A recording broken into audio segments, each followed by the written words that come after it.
ತತ್ಸತ್ಪರಬ್ರಹ್ಮಣೇ ನಮಃ. ಓಂ ಗುರುಭ್ಯೋ ನಮಃ. ಹೀಗಿದ್ದೀರಿ ಎಲ್ಲರೂ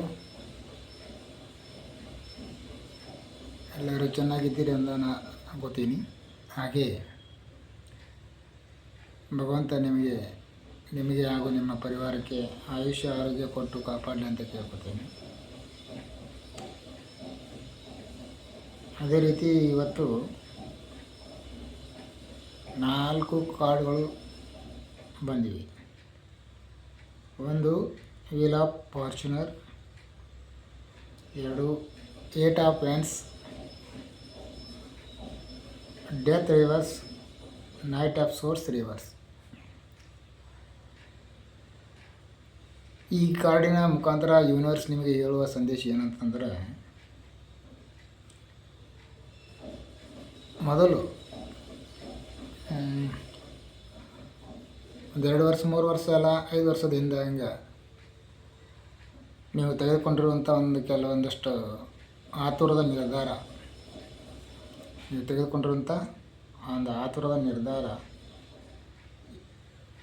ನಿಮ್ಮನ್ನು ಕಷ್ಟದ ಕಡೆ ಎಳೆದೊಯ್ತಾ ಇವೆ. ಕಷ್ಟದ ಕಡೆ ಎಳೆದೊಯ್ತೇವೆ ಅನ್ನೋದಕ್ಕಿಂತ ನಿಮ್ಗೆ ತುಂಬಾ ಕಷ್ಟ ಕೊಟ್ಟಿವೆ ಅವು.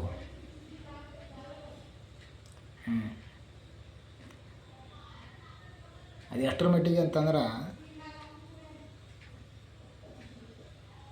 ಒಂದೊಂದು ಸಾರಿ ಜೀವನನೇ ಸಾಕು ಅನ್ನುವಂಥ ಮಟ್ಟಕ್ಕೆ ನಿಮಗೆ ತೊಂದರೆಗಳಾಗಿವೆ. ಅದು ನೀವು ತೆಗೆದುಕೊಂಡಂಥ ಆತುರದ ನಿರ್ಧಾರ. ಹಾಗೆ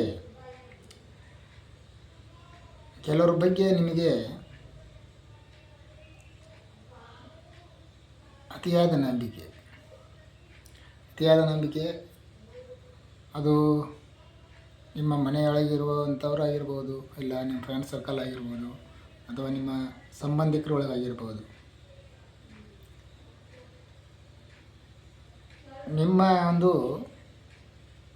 ಮೈಂಡ್ಸೆಟ್ ಹೇಗಿತ್ತು ಅಂದರೆ, ಈ ಒಬ್ಬ ವ್ಯಕ್ತಿ ಬದಲಾಗಿಬಿಟ್ರೆ ನಮ್ಮ ಜೀವನ ಸ್ವರ್ಗ ಆಕತಿ, ಈ ರೀತಿ.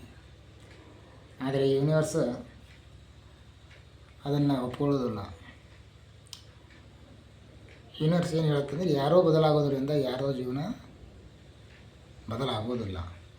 ನಿಮ್ಮ ಜೀವನ ಬದಲಾಗಬೇಕು. ನಮ್ಮ ಜೀವನ ಬದಲಾಗಬೇಕಂದ್ರೆ ನಾವು ಬದಲಾಗಬೇಕು ಹೊರತು ಬೇರೆಯವರು ಬದಲಾಗೋದ್ರಿಂದ ನಮ್ಮ ಜೀವನ ಬದಲಾಗತ್ತೆ ಅನ್ನೋದು ಒಂದು ಮೂರ್ಖತನ. ಅದಕ್ಕೆ ಈ 2 ನೈಟ್ ಆಫ್ ಸೋರ್ಸ್ ಹಾಗೂ ಡೆತ್ ರಿವರ್ಸ್ ಬಂದಿದ್ದರೂ 2 ಕಾರ್ಡನ್ನು ನಾನು ಹೇಳಿದೆ ನಿಮಗೆ. ಒಂದು ಆತುರದ ನಿರ್ಧಾರ, ಇನ್ನೊಂದು ನೀವು ಅದೇ ಹೇಳಿದೆ, ನಿಮ್ಮ ಸಂಬಂಧಿಕರೊಳಗಿರ್ಬೋದು, ನಿಮ್ಮ ಮನೆಯೊಳಗಾಗಿರ್ಬೋದು, ಯಾರ್ದೋ ಬಗ್ಗೆ ನೀವು ಆ ವ್ಯಕ್ತಿ ಬಗ್ಗೆ ಇರುವಂಥ ಒಂದು ವಿಶ್ವಾಸ,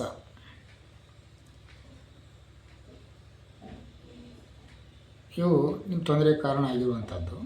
ಮತ್ತು ಯೂನಿವರ್ಸ್ ಈಗಿನ 2 ಕಾರ್ಡ್ ಇದೆಯಲ್ಲ, 8 ಆಫ್ ವ್ಯಾಂಡ್ಸ್ ಆ್ಯಂಡ್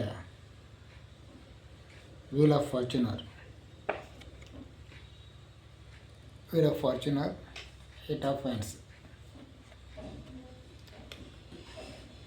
ಏನು ಮೊದಲೇ 2 ಕಾರ್ಡ್ಗಳ ಬಗ್ಗೆ ಮಾತಾಡಿದಿಲ್ಲ, ಆ 2ರಿಂದ ನೀವು ಹೊರಗೆ ಬಂದರೆ ಯೂನಿವರ್ಸ್ ನಿಮಗಾಗಿ ಒಂದು ಒಳ್ಳೆಯ ದಾರಿಯನ್ನು ಹುಡುಕಿಟ್ಟಿದೆ.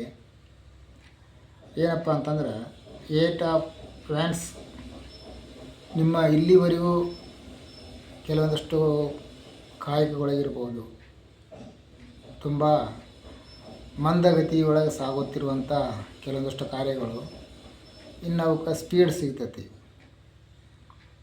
ಅವು ನಿಲ್ಲದೆ ಸಾಗ್ತಾವೆ.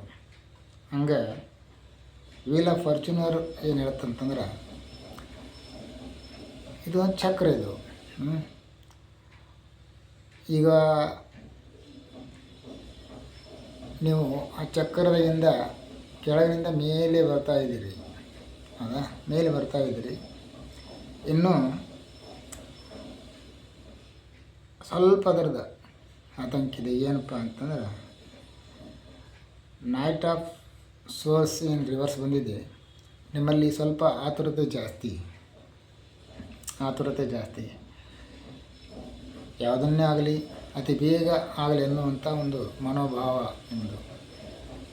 ಯೂನಿವರ್ಸ್ ಏನು ಹೇಳುತ್ತಂದರೆ ಎಲ್ಲದಕ್ಕೂ ಒಂದೊಂದು ಟೈಮ್ ಲಿಮಿಟ್ ಇರ್ತೈತಿ. ನೀವು ಇವತ್ತೇ ಒಂದು ಸಸಿ ತೊಗೊಂಡು ಹಚ್ಚಿ ಮಾರನೇ ದಿನ ಹೋಗಿ ಅದರಲ್ಲಿ ಫಲ ಬೇಕಂದ್ರೆ ಸಿಗೋದಿಲ್ಲ. ಅದು ಹಂಗಿರುತ್ತದು, ಪ್ರಕೃತಿ ನಿಯಮ ಹಂಗಿರುತ್ತದು. ಅದು ಸ್ವಲ್ಪ ನಿಮ್ಮ ಆತುರತೆ ಸ್ವಲ್ಪ ಅದನ್ನು ಕಂಟ್ರೋಲ್ ಮಾಡಿಕೊಳ್ರಿ. ಆಮೇಲೆ ಬೇರೆಯವರು ಬದಲಾಗೋದ್ರಿಂದ ನಮ್ಮ ಜೀವನ ಬದಲಾಗತ್ತೆ ಅನ್ನುವಂಥ ಒಂದು ಭಾವದಿಂದ ಹೊರಗೆ ಬನ್ನಿ. ಅದು ಭ್ರಮೆನೋ ಅದು. ಬೇರೆದವ್ರು ಬದಲಾಗೋದ್ರಿಂದ ನಮ್ಮ ಜೀವನ ಬದಲಾಗತ್ತೆ ಅನ್ನೋದು ಭ್ರಮೆ. ಅದು ನಮ್ಮ ಜೀವನ ಬದಲಾಗಬೇಕಪ್ಪ ಅಂತಂದರೆ ನಾವು ಬದಲಾಗಬೇಕು ಅಷ್ಟೇ. ಇದನ್ನೇ ಯೂನಿವರ್ಸ್ ಹೇಳ್ತಾ ಇದೆ.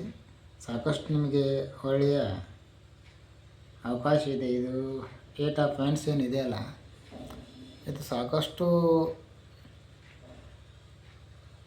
ಬಂದಾಗಿರುವಂಥ ಕೆಲಸ ಸಹಿತಕ್ಕೆ ನಿಮ್ಮ ಏನು ಕೆಲಸಗಳು ನಿಂತಿರ್ತಾವಲ್ಲ ಅಂಥ ಕೆಲಸಗಳನ್ನು ಸಹಿತಕ್ಕೆ ಅತಿ ಬೇಗದಿಂದ ಮಾಡುವಂಥ ಒಂದು ಸಾಮರ್ಥ್ಯ ನಾವು ಹೊಂದಿರತಕ್ಕಂಥ ಕಾರ್ಡ್ ಇದು.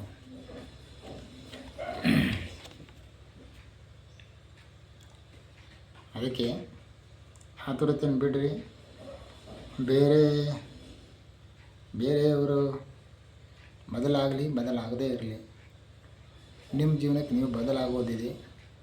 ಬದಲಾಕೊಂಡು ಯೂನಿವರ್ಸ್ ಇಷ್ಟೆಲ್ಲ ಏನು ಮತ್ತೆ ಈಗ ನಿಮಗೆ ತೊಂದರೆ ಆದರೂ ಸಹಿತ ಒಂದು ಅವಕಾಶವನ್ನು ಕೊಟ್ಟಿದೆ. ಆ ಅವಕಾಶವನ್ನು ಸರಿಯಾಗಿ ಬಳಸ್ಕೊಂಡು ಮುಂದಿನ ಜೀವನವನ್ನು ಸರಿಯಾಗಿ ಮಾಡಿರಿ ಅಂತ ಹೇಳ್ತೀನಿ. ಹಾಗೆ ಇವತ್ತು ನಾವು ಇಲ್ಲೇನು ಕಾಡು ಮುಖಾಂತರ ಹೇಳ್ತೀವಿ, ಇದು ಯೂನಿವರ್ಸ್ನಿಂದ ಬಂದಿರತಕ್ಕಂಥ ಒಂದು ಸಂದೇಶ ಇರ್ತೈತೆ ಇದು. ಆಮೇಲೆ ಇದು ಜನರಲ್ ರೀಡಿಂಗ್ ಆಗೋದ್ರಿಂದ ಎಲ್ಲರಿಗೂ ಅವಲಂಬಿಸ್ಬೇಕಂತೇನಿಲ್ಲ. ಎಲ್ಲರಿಗೂ ಇದು ಈ ರೀಡಿಂಗ್ ಸರಿಯಾಗಿ ಹೋಗುತ್ತಂತಲ್ಲ. ಕೆಲವೊಂದಷ್ಟು ವಿಷಯಗಳು ಕೆಲವೊಂದಷ್ಟು ಮಂದಿಗೆ ಹೋಗ್ಬೋದು, ಕೆಲವೊಂದಷ್ಟು ಮಂದಿಗೆ ಹೋಗೋದೇನೂ ಇರ್ಬೋದು. ಅದು ಅವರವರ ವಿಚಾರಗಳ ಮೇಲೆ ಅದು ಬಿಡ್ತಕ್ಕಂಥದ್ದು ಇರ್ತೈತೆ. ಅದು ಜನರಲ್ ಇದು ರೀಡಿಂಗ್ ಆಗಿರೋದ್ರಿಂದ. ಮತ್ತು ನಿಮ್ಮ ಸ್ವಂತ ವೈಯಕ್ತಿಕ ರೀಡಿಂಗ್ ಮಾಡಿಸ್ಕೋಬೇಕಪ್ಪ ಅಂತಂದ್ರೆ ಡಿಸ್ಕ್ರಿಪ್ಷನ್ ಬಾಕ್ಸ್ ಒಳಗೆ ನನ್ನ ನಂಬರನ್ನು ಹಾಕಿದ್ದೀನಿ. ಅಲ್ಲಿ ಸ್ವಲ್ಪ ನಂಬರ್ ನೋಡಿರಿ, ಅದರ ಕಾಲ್ ಮಾಡಿ. ನಿಮಗೆ ಬೇಕಾದರೆ ಪರ್ಸ್ನಲ್ ರೀಡಿಂಗನ್ನು ಮಾಡೋಣ. ಸರಿ ಬಂಧುಗಳೇ, ಮತ್ತು ನಾಳೆ ಮತ್ತೊಂದು ರೀಡಿಂಗ್ ಮೂಲಕ ಭೇಟಿಯಾಗೋಣ. ಅಲ್ಲಿವರೆಗೂ ಧನ್ಯವಾದ.